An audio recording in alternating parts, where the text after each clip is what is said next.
எவ்வளோ சம்பாதிச்சாலும் கையில் காசே நிற்க மாட்டேங்குதா அப்படின்னா நீங்கள் 70-30 ரூலை ஃபாலோ பண்ணுங்கள். 30% சேவ் பண்ணுறது, நீங்கள் 30% எஃப்டிலேயோ ஆர்டிலேயோ இல்லை மியூச்சுவல் ஃபண்ட்லேயோ போடுறது. இதெல்லாம் கரெக்டு தான். இருந்தாலும் நான் உங்களுக்கு வேற ஒரு விஷயம் சொல்கிறேன். ஒரு ஓட்ட பாத்திரம் இருக்குது, அதில் நீங்கள் தண்ணி ஊற்றி வைக்கிறீங்க. அது தண்ணியை ஹோல்ட் பண்ணுமா? இல்லை. தண்ணி ஒரேடியே கீழே கொட்டிடுமா? அதுவும் கிடையாது. உங்கள் கண்ணுக்கே தெரியாமல் கொஞ்சம் கொஞ்சமாக அதுலேருந்து தண்ணி லீக் ஆகிட்டே இருக்கும். அதே மாதிரி தான் நீங்கள் பெரிய பெரிய செலவுலாம் பண்ண தேவையில்லை. சின்ன சின்ன செலவு கூட இந்த ஓட்ட பாத்திரத்தில் ஊற்றின தண்ணி மாதிரி உங்கள் சம்பளத்தை கரைக்கும். அடுத்த 5 நிமிஷத்தில் அதை நீங்கள் எப்படி சரி பண்ணலான்னு தெரிஞ்சுக்க போகிறீங்க. வாங்க வீடியோக்குள்ளே போய் பார்க்கலாம்.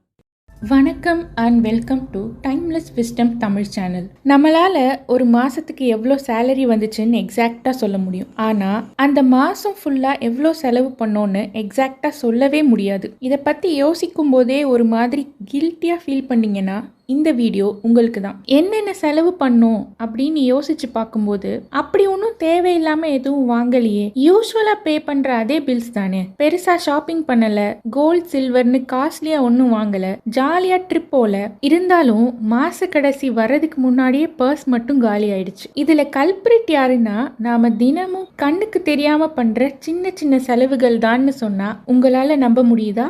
நாம் நம்ம சேனலில் தொடர்ந்து ஜாப்பனீஸ் விஸ்டம் சீரீஸ் பார்த்துட்டு வரோம். அந்த வரிசையில் இன்னைக்கு நான் ஜாப்பனீஸ் மக்கள் பணத்தை எப்படி புத்திசாலித்தனமாக ஹேண்டில் பண்ணுறாங்கன்றதை பற்றி உங்க கூட ஷேர் பண்ண போகிறேன். இந்த மெத்தட் பேரு கெக்கைபோ. ஆமாம், மறுபடியும் ஒரு புரியாத வார்த்தையை தான் கொண்டு வந்திருக்கேன். உங்கள் மைண்ட் வாய்ஸ் கேட்குது. கெக்கைபோங்கிறது நம்மளோட வரவு செலவு எழுதுகிற ஒரு கணக்கு நோட் மாதிரின்னு வச்சுக்கலாம். பட்ஜெட் பத்மநாபன் மாதிரி இதுக்கு இவ்வளோதான் பட்ஜெட், அதுக்குள்ள செலவு பண்ணணும் அப்படிங்கிறது இங்கே பாயிண்ட் கிடையாது. தினமும் எதுக்கெல்லாம் செலவு பண்ணுறோம், என்னெல்லாம் வாங்குறோம் அப்படின்னு அதில் எழுதி வைக்கணும். ஒரு 5 ரூபீஸ் 10 ரூபீஸாக இருந்தாலும் கூட எழுதி வைக்கணும். ஜப்பானில் ஹனி மொட்டோக்கோ அப்படிங்கிறவங்க 1904 இந்த கெக்கைபோ மெத்தடை கண்டுபிடிச்சாங்க. அந்த காலத்துலலாம் ஜப்பானில் வருமானம் கம்மியாக தான் இருந்திருக்கு. ஆனாலும் வரவு எட்டனா செலவு பத்தனாங்கிற கதை தான் அங்கேயும். இந்த ஹனி மொட்டோக்கோங்கிறவங்க அந்த நாட்டோட ஃபர்ஸ்ட் உமன் ஜேர்னலிஸ்ட், அதாவது முதல் பெண் பத்திரிகையாளர். வீட்டில் இருக்க பெண்கள் அவங்களோட செலவை கண்ட்ரோல் பண்ண முடியாமல் தவிக்கிறத பார்த்துட்டு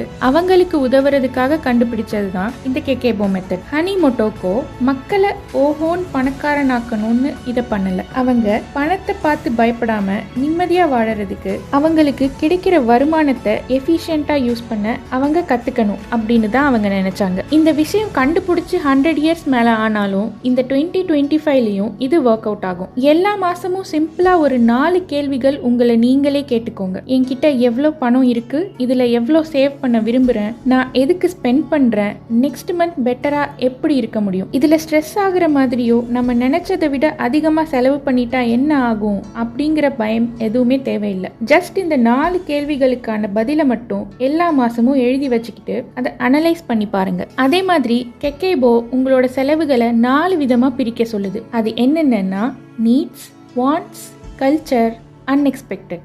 நீட்ஸ்னு எடுத்துக்கிட்டிங்கன்னா சாப்பாடு, வீட்டுக்கான செலவு, இந்த மாதிரி அத்தியாவசிய செலவுகள் எல்லாம் இதுக்குள்ள வரும். வாண்ட்ஸ் எடுத்துக்கிட்டா நாம் ஆசைப்படுற விஷயங்கள், ஸ்விக்கியில் ஆர்டர் பண்ணி சாப்பிட்றது, ஆன்லைனில் நிறைய ஆஃபர்ஸ் கிடைக்குதுன்னு தேவையில்லாததை வாங்குறது, இந்த மாதிரி விஷயங்களை சொல்லலாம். இதெல்லாம் நமக்கு சந்தோஷத்தை தரக்கூடியது தான், ஆனாலும் அது மேலே ஒரு கண்ட்ரோல் தேவை. அடுத்தது கல்ச்சர், நம்மளை வளர்த்துக்கக்கூடிய செல்ஃப் க்ரோத்துக்கு, கெரியர் க்ரோத்துக்கு செலவு பண்ணுற விஷயங்கள். புக்ஸ் வாங்குறதோ, ஒரு கோர்ஸில் ஜாயின் பண்ணுறதோ, இல்லைனா ஜிம்மில் ஜாயின் பண்ணுறதா கூட இருக்கலாம். இதெல்லாம் 3வது கேட்டகரியில் வரும். 4வது அன்எக்ஸ்பெக்டட், எதிர்பாராத செலவுகள், லைக் ஹாஸ்பிட்டல் செலவுகள், இல்லைன்னா வண்டியோ இல்லை வேற ஏதாவது ரிப்பேர் செலவுகளோ இந்த 4வது கேட்டகரியில் வரும். இப்படி 4 கேட்டகரியா நம்ம பண்ற செலவுகளை பிரிச்சுக்கணும். ஒரு மாசம் கூட வேண்டாம், ஒரு வாரம் தொடர்ந்து நீங்க பண்ற செலவுகளை நீட்ஸ்ல வருமா, வாண்ட்ஸ்ல வருமா, கல்ச்சர்ல வருமா, இல்ல அன்எக்ஸ்பெக்டட்ல வருமானு நீங்களே எழுதுங்க.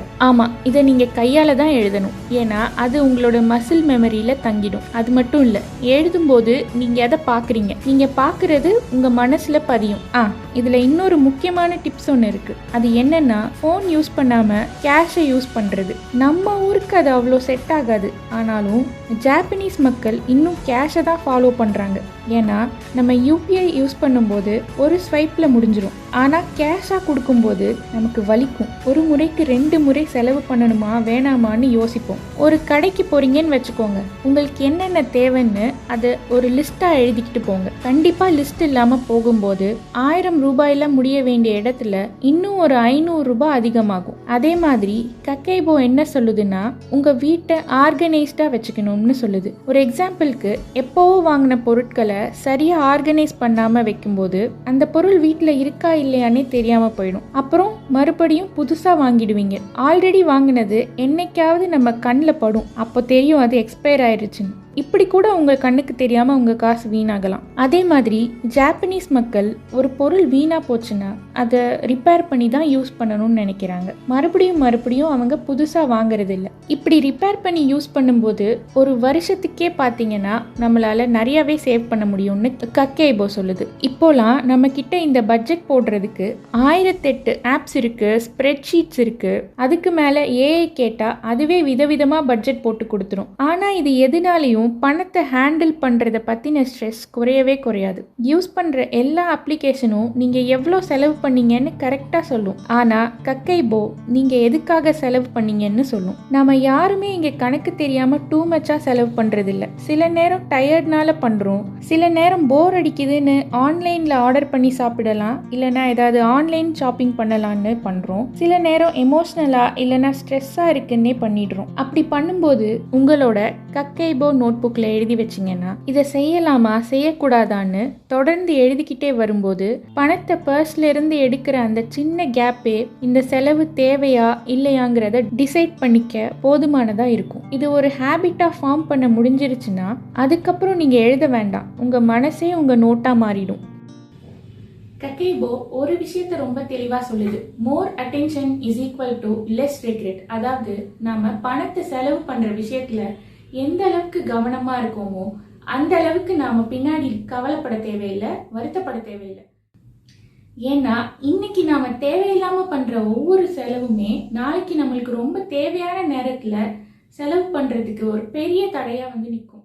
இந்த கக்கைபோ கான்செப்ட் ரொம்ப யூஸ்ஃபுல்லா இருக்குன்னு ஃபீல் பண்ணீங்கன்னா லைக் பண்ணுங்க, உங்க ஃப்ரெண்ட்ஸ் அண்ட் ஃபேமிலிஸ்க்கு ஷேர் பண்ணுங்க. அதே மாதிரி இன்னும் இன்ட்ரெஸ்டிங்கான கான்செப்ட்ஸ் நிறைய பார்க்குறதுக்கு மறக்காமல் நம்ம சேனலை சப்ஸ்கிரைப் பண்ணிக்கோங்க. உங்கள் கருத்துக்களை கமெண்ட் பண்ணுங்க. ரிமெம்பர், காலம் மாறலாம் ஆனால் ஞானம் நிலைத்திருக்கும். இதுதான் டைம்லெஸ் விஸ்டம். நன்றி.